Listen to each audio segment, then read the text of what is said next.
Bonjour, ravi de vous retrouver encore une fois pour la résolution d'un exercice de statique relevant de la statique graphique mouvement plan. Il s'agit d'une semi-remorque proposée et qui se compose d'un tracteur 1, il est là, d'une benne 2 où on va mettre la décharge, articulée en C sur le châssis 3, liaison pivot entre 3 et 2 au point C. Le levage de la benne est réalisé par l'intermédiaire d'un vérin hydraulique 4+5, donc un vérin qui contient le piston 4, c'est la tige du vérin, et le corps du vérin c'est 5, donc il y a un fluide entre les deux à l'intérieur qui permettant de, quand vous actionnez le vérin, vous allez vers la tige du vérin va sortir pour pouvoir décharger la benne numéro 2. Le poids de la benne est de 20 000 décanotants. Alors, je vous rappelle qu'un décanyotant, c'est tout simplement un décanyotant égal à 10 newtons, comme vous dites mètre et décamètre. Et G, ce sont centre de gravité. Le poids du vérin ainsi que les frottements sont négligés, donc le poids du vérin est négligeable et toutes les liaisons sont parfaites. On note M et J, la force exercée au poids M par le solide I sur le solide J. Par exemple, A 5,3, ça veut dire la force exercée au poids A par le solide 5 sur le solide 3. L'ensemble est en équilibre.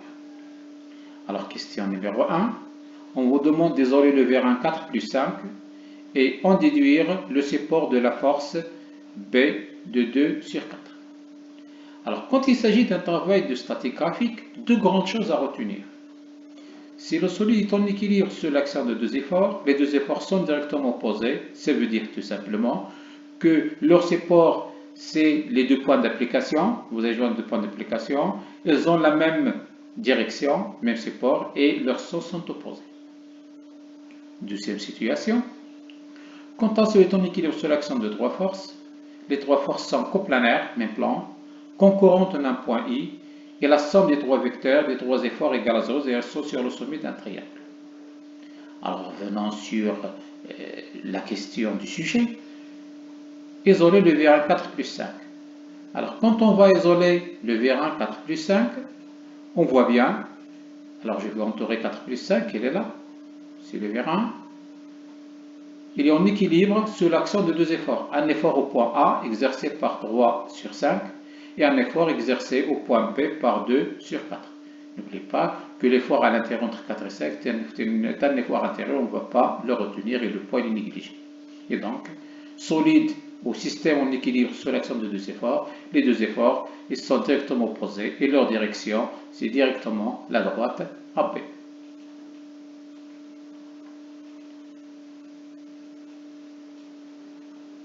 Alors là, la résolution. Alors, le vérin 4+5 en équilibre sur l'action de deux efforts, A 5,1 et P de 4. Les deux efforts ont la même direction. Leur support, c'est les deux points d'application, c'est la droite AB. Alors, question 2, c'était isoler 2, puis on détermine graphiquement B de 4 sur 1. Quand vous isolez le solide 2, alors 2 c'est la benne, elle est là.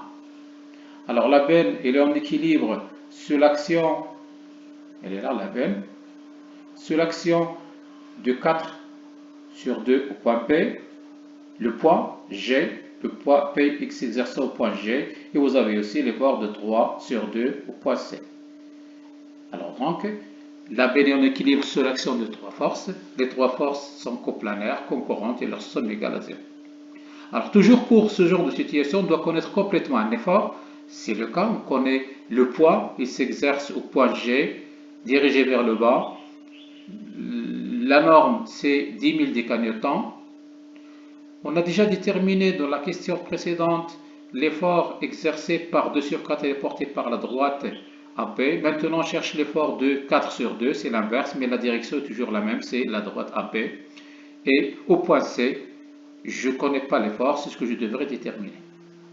Alors, comme les trois efforts sont concurrents, je vais tracer le point de concurrence. Alors là, vous avez déjà l'effort exercé. Alors, vous avez le poids. Alors, le poids, il est vertical. Bon, je trace. On connaît la droite AB, c'est la direction de l'effort exercé au point B. Alors là, regardez les deux efforts, ils se coupent en ce point. Je l'appellerai I, point de concurrence I. Et donc, l'effort que je ne connais pas jusqu'à maintenant, l'effort au point C exercé par 3 sur 2, il n'y a pas autre solution qu'il devrait obligatoirement passer par la droite cible. Alors maintenant que j'ai déterminé les trois directions, je vais faire en sorte que la somme des trois efforts égale à 0. Alors là, la résolution, alors je vais les mettre sur le sommet d'un triangle. Alors j'ai le travail, je peux le faire à l'extérieur. Toujours vous avez l'échelle, on va tracer le poids P à l'échelle. Je tracerai par exemple ici l'effort au point A, la parallèle à l'effort au point A, et la parallèle à l'effort au point C pour pouvoir fermer mon triangle. Donc là, je mettrai les flèches puisqu'il s'agit d'un triangle fermé. Alors là, c'est la parallèle à l'effort au point B. Donc c'est B, en fait c'est B de 4 sur 2. Vecteur. Et pour fermer mon triangle, je retourne au point de départ. C'est la parallèle à l'effort au point C. Donc ça c'est l'effort au point C. Si on fait C de 3 sur 2. Alors maintenant je devrais mesurer à l'échelle et je ferai la règle de 3 pour pouvoir trouver combien de newtons vous trouvez pour l'effort au point P, l'effort au point C. Alors regardez, j'ai tracé le triangle à l'extérieur. Donc à chaque fois je devrais glisser une parallèle. Alors pour simplifier, pour essayer d'éviter un petit peu les erreurs de tracé, on peut exploiter directement le tracé. Alors là ici, vous avez les trois efforts et se coupe au point I. Alors j'ai déjà deux efforts, j'ai déjà le sommet de deux côtés de mon triangle. Je tracerai à partir de là, je tracerai le point. J'ai déjà l'effort au point P. Et à partir de l'extrémité là, je tracerai l'effort au point C. J'ai déjà directement mon triangle. Ça, c'est le poids P. Ça, c'est 3,2. Et là, P de 2 sur 4. Et vous mesurez. Regardez, c'est exactement ce que j'ai fait tout à l'heure lorsque j'ai externalisé mon tracé à l'extérieur du document.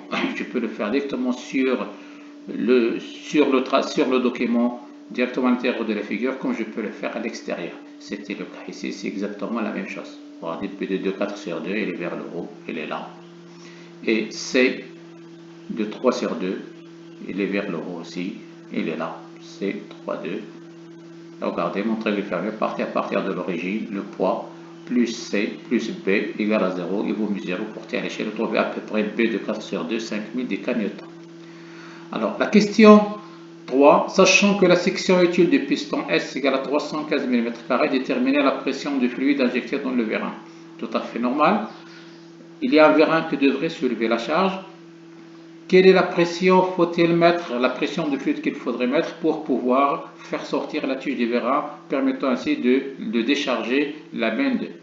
Alors là, je sais que la force par définition c'est la pression fois la section. Alors maintenant, P de 2 sur 4 c'est la force exercée à l'extrémité du vérin, elle est là, égale la pression du fluide fois la section utile du vérin. La pression, donc, c'est le module de B de 2 sur 4 sur la section utile du vérin, S égale à 315 mm². Alors, vous appliquez, vous trouverez à l'échelle, vous trouvez en faisant les unités 158 newtons par millimètre carré, c'est la pression du vérin. Bon courage!